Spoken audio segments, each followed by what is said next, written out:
The grass explodes. A roar rips through the air as a massive lion barrels toward the open safari jeep. Tourists scream. Cameras drop. The guide slams his foot on the brake. In seconds, the playful silence of the savannah turns to chaos. The lion doesn't slow down. His golden mane billows like wildfire as he charges from the tall grass, eyes locked on the vehicle. One woman ducks behind her seat. A man fumbles for his phone, frozen mid-record. The guide throws out an arm instinctively, shielding the nearest passenger. This is it. He's going to leap. But then, he doesn't. The lion stops abruptly just feet from the front tire.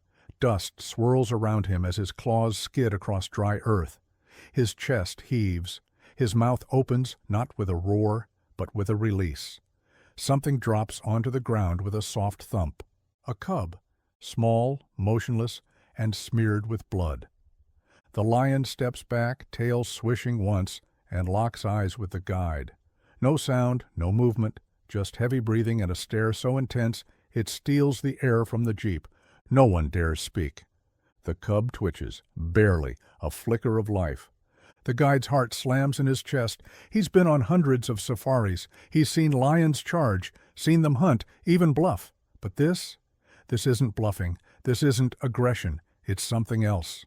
Something primal, something desperate. He whispers to the group, "Don't move." The lion doesn't lunge, doesn't growl. He takes 2 slow steps back and sits right there in the middle of the road as if he's waiting. One of the tourists chokes out, "Is that his cub?" The guide doesn't answer.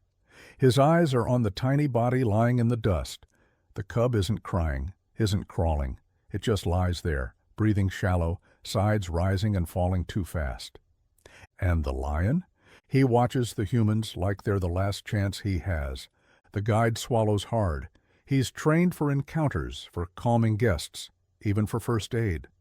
But nothing prepared him for this. Still, something ancient in him answers the unspoken request. Slowly, he opens the jeep door. A sharp gasp from the back seat. The lion shifts. Everyone holds their breath.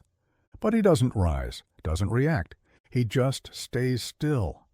The guide steps forward, each footfall deliberate. His boots crunch against the gravel, the sound deafening in the silence. He kneels beside the cub. Its fur is matted. A deep wound marks its flank. Eyes half closed, it lets out the faintest squeak. Behind him, the lion lets out a sound, not a roar, a low guttural hum, like a sigh, like a father praying for a miracle. The tourists begin to cry. Because the king of the jungle isn't here to rule today, he's here to beg.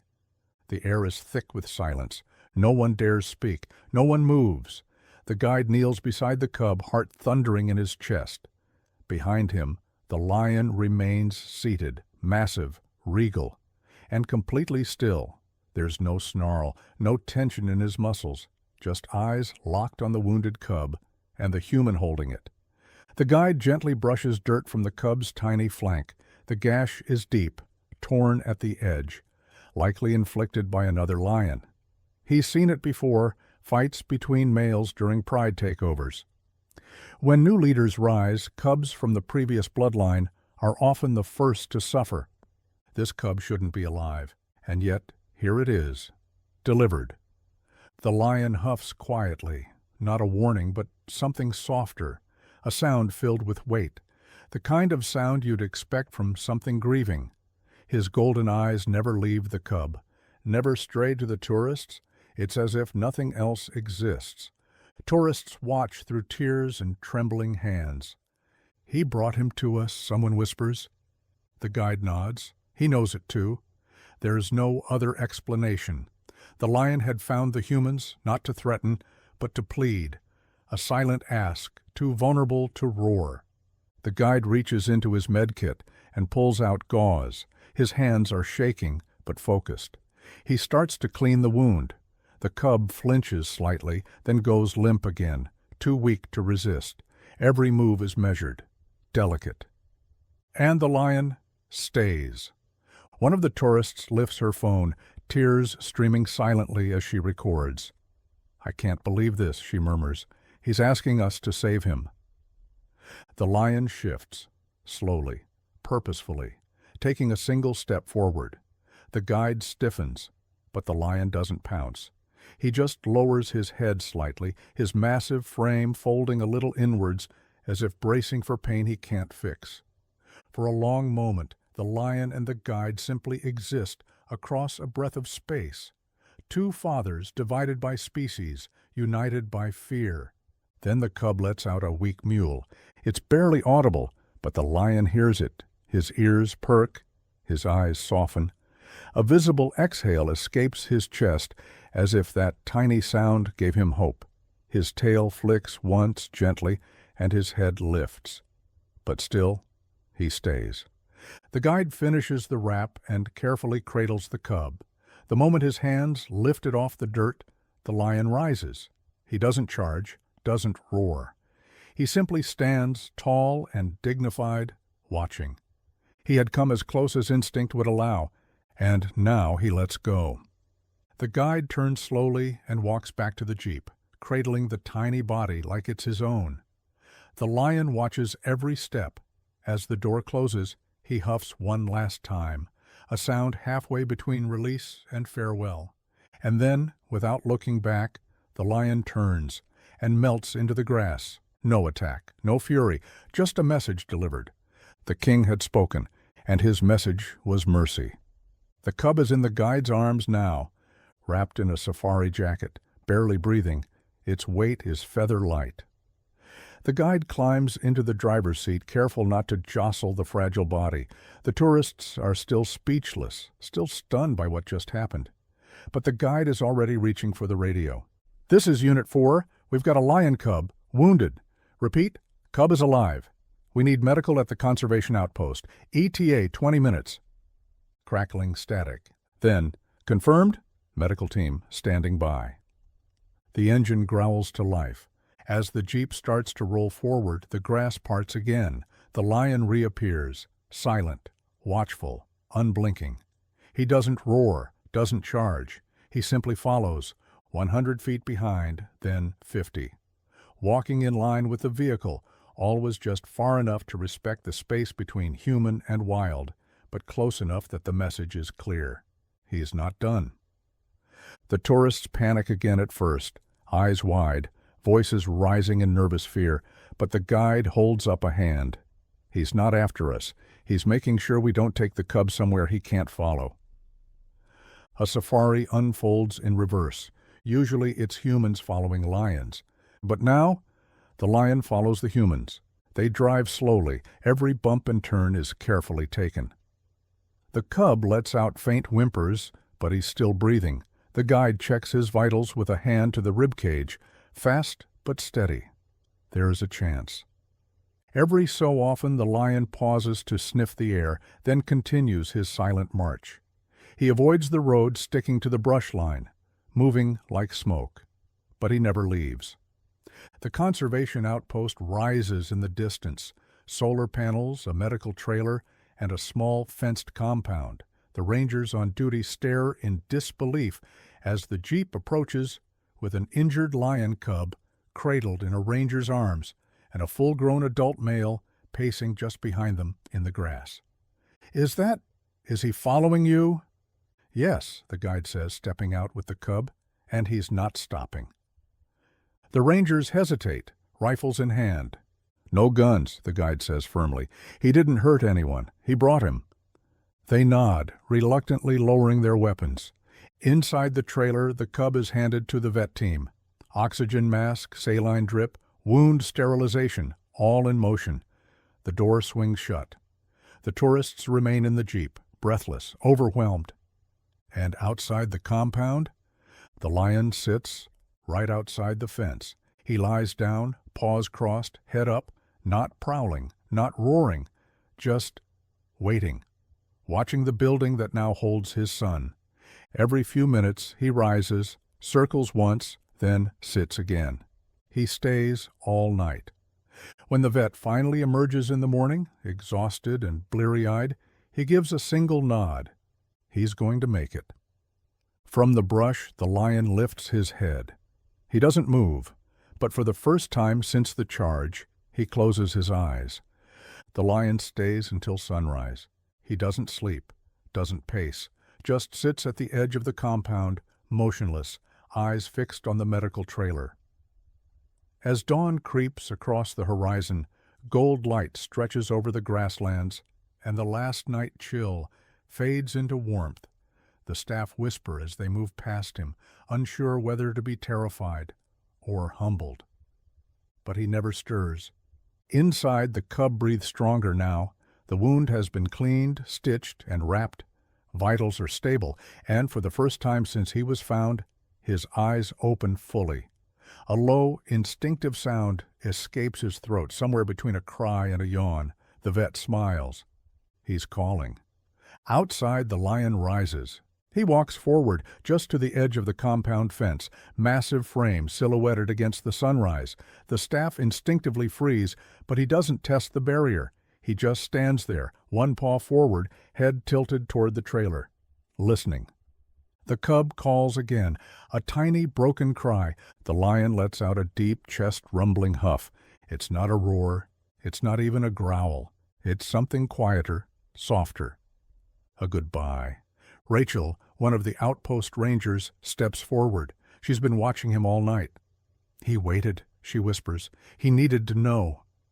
She crouches beside the gate, just 10 feet from him now. He watches her calmly. His breathing is slow, steady, not one sign of aggression.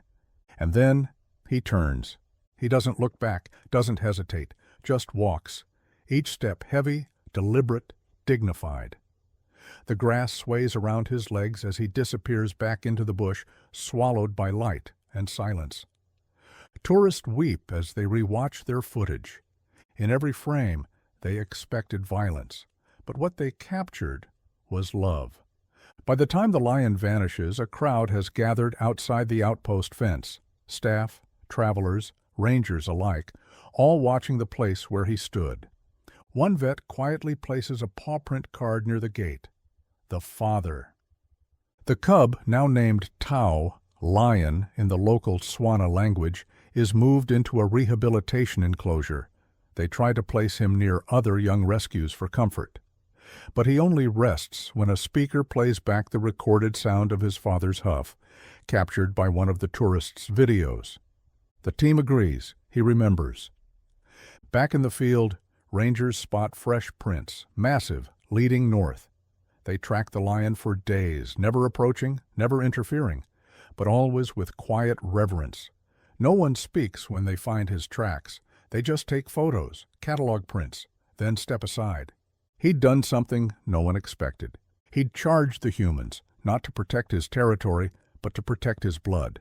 He'd trusted them with his child. And then, when it was over, he let go. Not because he wanted to, because he knew it was the only way. The story doesn't end with the roar. It ends with silence and a legacy. Within days, footage of the lion's charge and what followed spreads across the globe.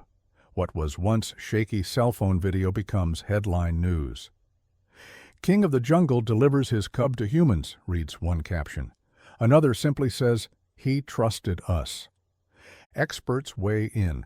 Biologists debate paternal instincts in lions, long thought to be limited or non-existent. Conservationists call it unprecedented. Wildlife lovers call it sacred. Social media erupts with artwork, tributes, even poetry dedicated to the lion that broke the mold. He becomes a symbol of trust, of grief, of the impossible line between wild and human crossed by love. At the sanctuary, Tao recovers fast. Despite the trauma, he shows no aggression, no fear. He eats well, plays cautiously, and often looks toward the trees beyond his enclosure, like he's waiting. Rangers hang a photo of the moment the lion placed him on the ground just before backing away. They call it the surrender. The tourists who witnessed it never forget. Some return home changed, quiet, reflective.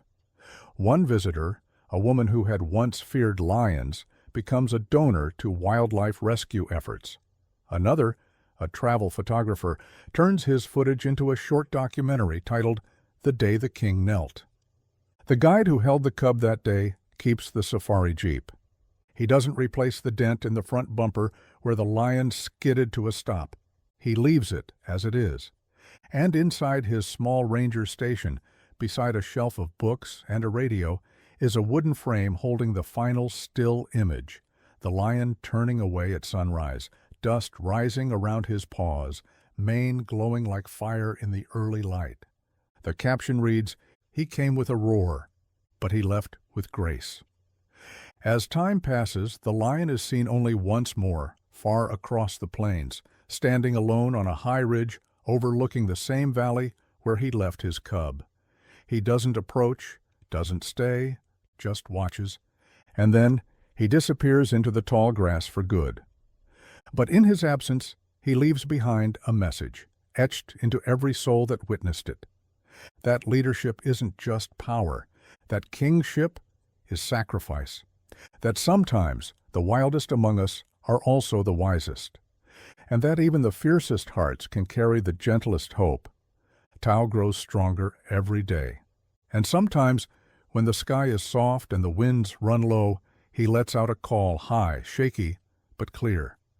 And from somewhere deep in the bush, it said the wind carries something back, not an answer, but a memory.